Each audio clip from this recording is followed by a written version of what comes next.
Everyone, कैसे हैं आप लोग। आई होप आप सभी अच्छे ही होंगे। तो आज हम आप लोग के लाए हैं मॉक टेस्ट 12 और ये हिंदी से संबंधित होंगे। तो आज हम हिंदी के प्रत्येक टॉपिक से एक प्रश्न को लेकर आए हैं जो आपके एग्जाम के लिए बहुत ही ज़्यादा इंपॉर्टेंट होंगे। तो आज के सेशन में आपको बहुत कुछ सीखने को मिलेगा। हिंदी से संबंधित सभी फैक्ट को हम इस वीडियो में जानेंगे। तो चलिए शुरू करते हैं। पहला प्रश्न है, अशुद्ध वाक्य का चयन करना। आपको इससे संबंधित एक प्रश्न पूछते हैं आपको, अशुद्ध वाक्य का चयन करें। ऑप्शन में दिया है माता पिता पूजनीय है, पहला सेंटेंस। दूसरा है कामायनी उच्च कोटि का काव्य है, आपका भविष्य उज्जवल है, इस पुस्तक का नया संस्करण प्रकाशित हो रहा है। तो ये 4 सेंटेंस आपको बताना है कि कौन सा सेंटेंस रॉन्ग है, गलत है। अशुद्ध वाक्य का आपको चयन करना है। तो देखिए इसका जो आंसर होगा, पहले हम आंसर जान लेते हैं, उसके बाद जानेंगे गलत कैसे हो गया। इसका आंसर ऑप्शन ए हो जाएगा, माता पिता पूजनीय है। ये गलत हो जाएगा। गलत कहाँ पे है वो हम आपको बताते हैं। कामायनी उच्च कोटि का काव्य है, ये बात सही है, मतलब ये सेंटेंस सही है।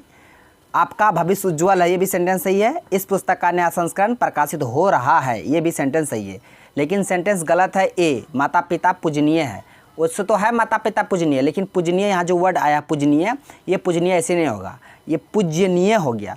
ये नहीं होता, होगा कैसे तो हम बता रहे थे। माता पिता पूजनीय है, पदृघु का जो न दीर्घेय पूजनीय है। माता पिता पूजनीय है, पूजनीय नहीं पूजनीय है, ठीक है। तो ऐसे होना चाहिए सेंटेंस, माता पिता पूजनीय है, पूज्य नहीं पूजनीय है। तो यहाँ पे इसी पार्ट में एरर है, गलत है। आपको अशुद्ध वाक्य का ही चयन करना था। तो इसका आंसर ऑप्शन ए हो गया। अब बढ़ते हैं अगले प्रश्न की ओर। आप लोग वीडियो के अंत तक बने रहेगा, अंत में बहुत सारे फैक्ट को बताएंगे हिंदी से संबंधित। प्रश्न है कि जंगल में लगने वाली आग को क्या कहते हैं। ये भी प्रश्न बहुत बार एग्जाम में पूछा जाता है कि जंगल में जो लगने वाली आग है उसे हम लोग क्या बोलेंगे। ऑप्शन में दे रखा है बड़वानल, दावानल, जठराग्नि, नन, यानी कि इनमें से कोई नहीं।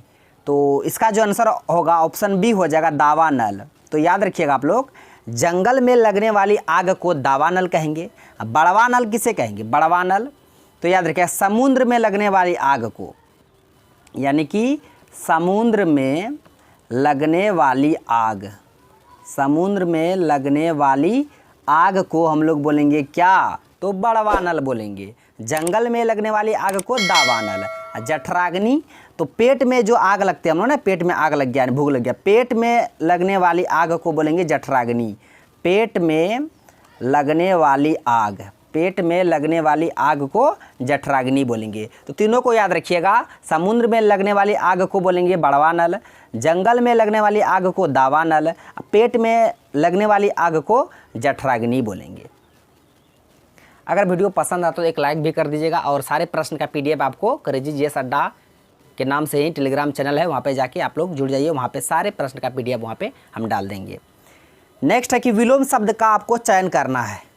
विलोम शब्दों का सही युग्म कौन सा है। युग्म में दिया है कौन सा युग्म सही है विलोम शब्द उल्टा शब्द का, आपको उसी को चुनना है।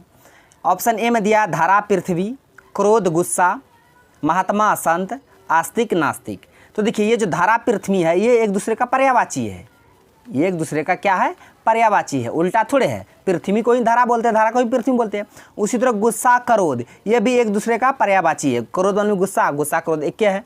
उसी तरह जो महात्मा होता है हुए संत होते हैं, ये भी एक दूसरे का पर्यायवाची है। लेकिन आपको उल्टा शब्द का युग्म चुनना था, तो इसका आंसर ऑप्शन डी हो जाएगा, आस्तिक। आस्तिक किसे कहेंगे, थियस्ट, जो भगवान पे विश्वास करता हो, ईश्वर पे जो विश्वास करता हो उसे बोलेंगे आस्तिक, जो नहीं करता उसे बोलेंगे नास्तिक। तो आस्तिक का उल्टा नास्तिक। आपको विलोम शब्द का ही युग्म चुनना था, तो इसका आंसर ऑप्शन डी हो जाएगा। बाकी सारे जो ऑप्शन में दिए थे वे पर्यायवाची दिए थे, एक दूसरे का पर्यायवाची था, उल्टा नहीं था। उल्टा की ऑप्शन में था डी में, आस्तिक का उल्टा नास्तिक।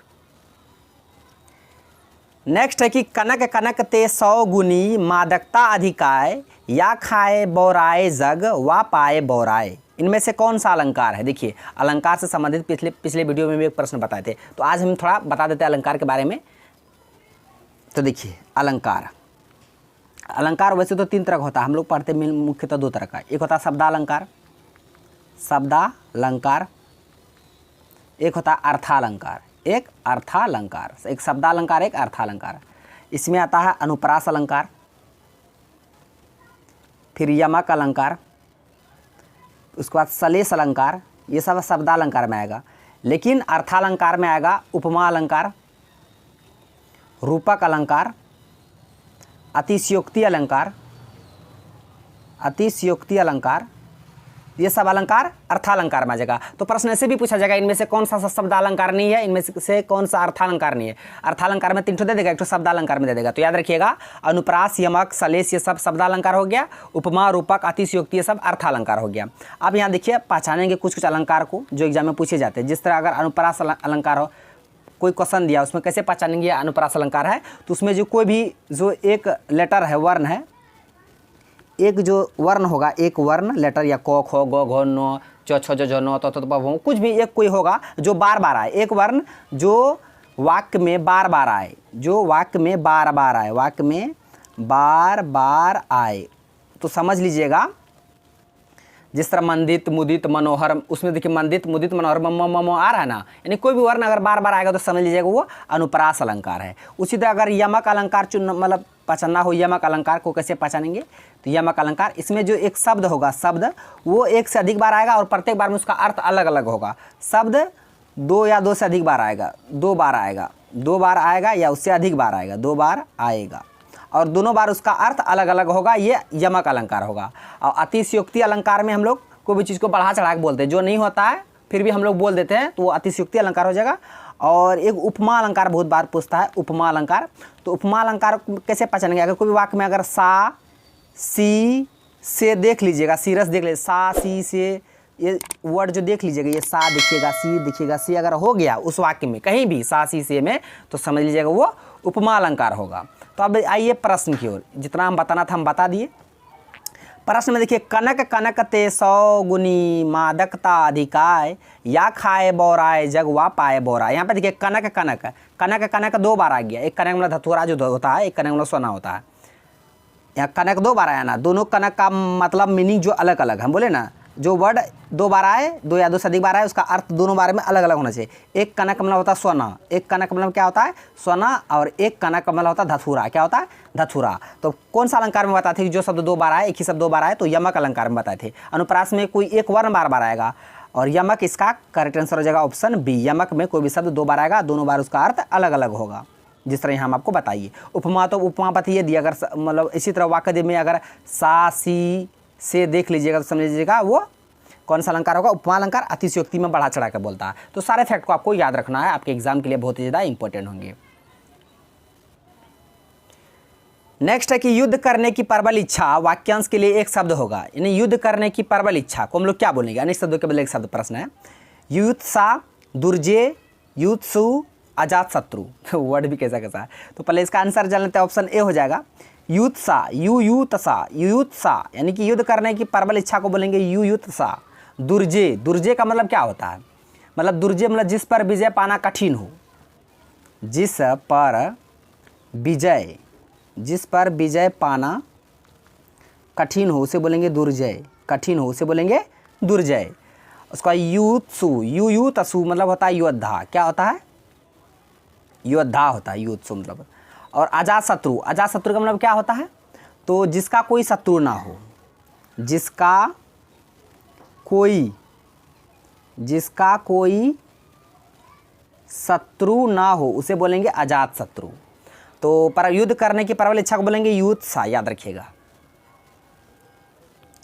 नेक्स्ट है सूक्ष्म का विलोम क्या होगा, सूक्ष्म मतलब होता है छोटा, सूक्ष्म मतलब क्या होता है छोटा, छोटा का उल्टा बड़ा होगा। अदृश्य, ये तो दृश्य का उल्टा होगा। पतन, ये उत्थान का उल्टा है। अंबर, अंबर मतलब क्या होता है आकाश, आसमान, उसका उल्टा अबनी, अबनी मतलब धरती होता है, अंबर का उल्टा अबनी। स्थूल मतलब होता है बड़ा, स्थूल मतलब क्या होता है बड़ा, तो छोटा का उल्टा बड़े होगा, तो इसका आंसर ऑप्शन डी हो जाएगा। तो सूक्ष्म का उल्टा स्थूल। नेक्स्ट है कि निश्चल,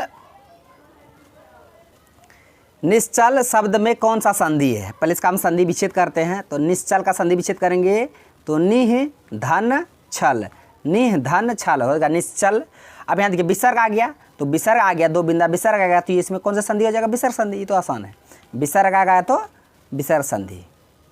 हम शब्द के भेद को अंतिम बताएंगे, ठीक है। तो इसका आंसर क्या हो जाएगा, ऑप्शन ए विसर्ग संधि हो जाएगा। दिग्र, यन, आयादि, गुण, वृद्धि, ये 5 स्वर संधि के भेद हैं, याद रखिएगा। लिख देते हैं स्वर संधि के भेद। स्वर संधि के भेद कितने भेद हैं? 5 भेद हैं। यन, गुण, वृद्धि, आयादी, दीर्घ, ये 5 है स्वर संधि के भेद, याद रखिएगा।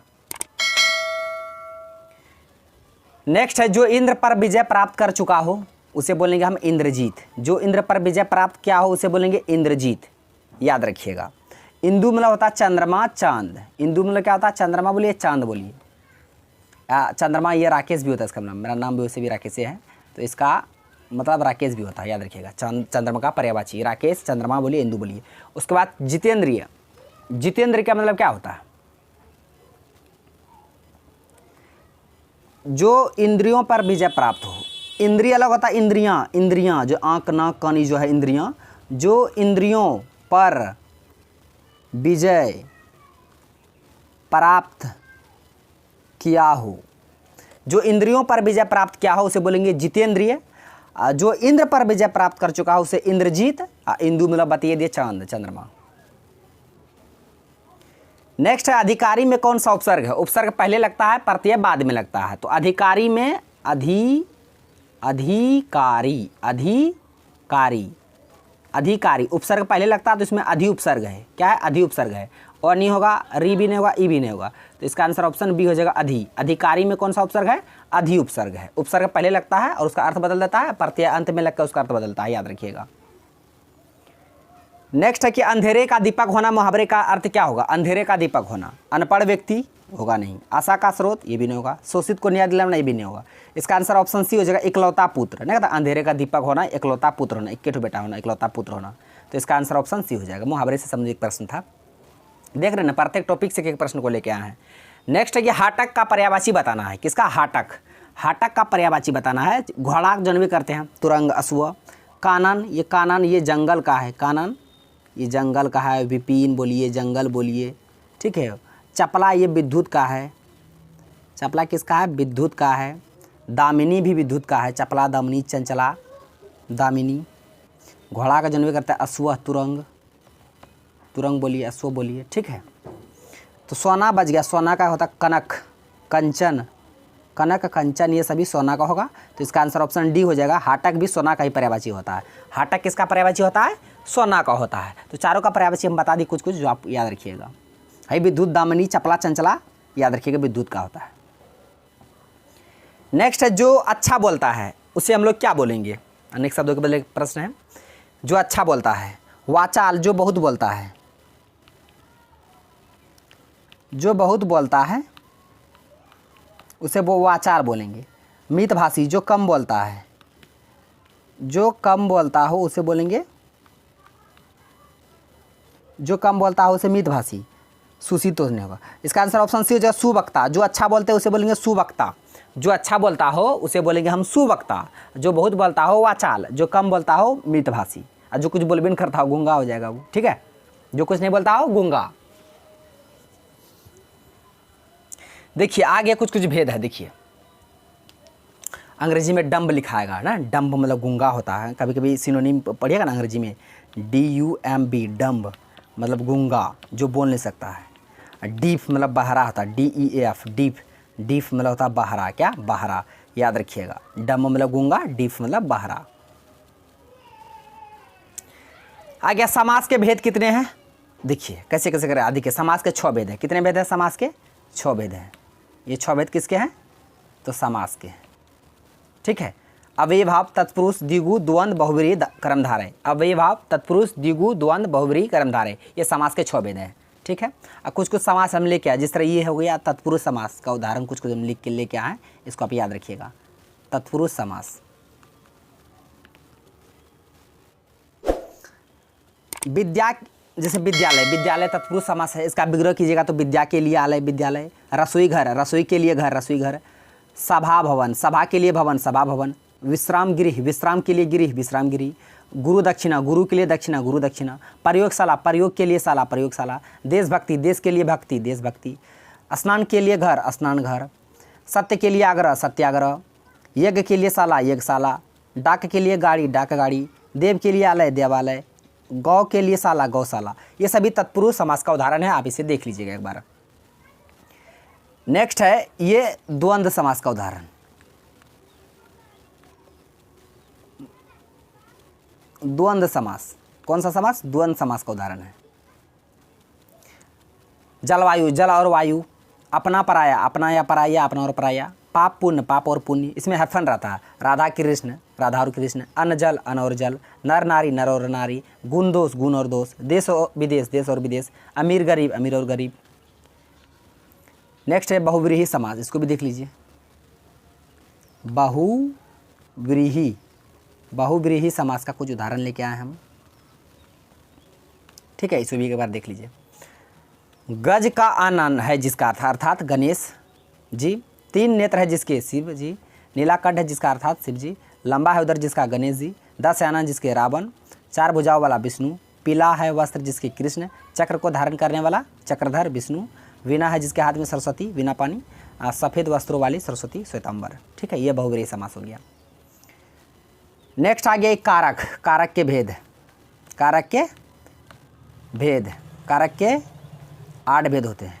कितने भेद होते हैं? 8 भेद। कौन कौन? कर्ता ने कर्म को करण से, संप्रदान को के लिए, अपदान से, संबंध का के की, अधिकरण में पर, संबोधन हे अजी अहो अरे। तो सारी जो विभक्तियां हैं, चिन्ह है, चिन्ह को भी आप याद रखिएगा। ये कारक के भेद हो गया। नेक्स्ट है ये विशेषण के भेद, विशेषण के 4 भेद, विशेषण के 4 भेद। विशेषण के कितने भेद? 4 भेद। गुणवाचक विशेषण, परिमाणवाचक विशेषण, संख्यावाचक और सार्वनामिक, ये 4 विशेषण के भेद हैं।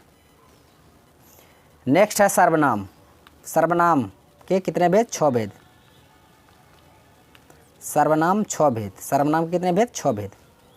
पुरुषवाचक सर्वनाम, निश्चयवाचक सर्वनाम, अनिश्चयवाचक सर्वनाम, संबंधवाचक, प्रश्नवाचक, निजवाचक, ये 6 सर्वनाम के भेद हैं, आप याद रखिएगा। तो फ्रेंड्स, आज का प्रश्न बस यहीं तक था, सारे प्रश्नों को हम बता दिए। आई होप आपको वीडियो पसंद आया होगा। यदि वीडियो पसंद आया तो मेरा वीडियो को लाइक कीजिए तथा मेरा यूट्यूब चैनल रुकिए और बच गया है, इसको भी देख लीजिए। क्या काल के कितने भेद? 3 भेद हैं, वर्तमान भूत भविष्य। संधि के 3 भेद, स्वर संधि, व्यंजन संधि, विसर्ग संधि, सर्वनाम से तो बतिए दिए। तो फ्रेंड्स, अब मिलते हैं नेक्स्ट वीडियो में नेक्स्ट टॉपिक के साथ, तब तक के लिए जय हिंद।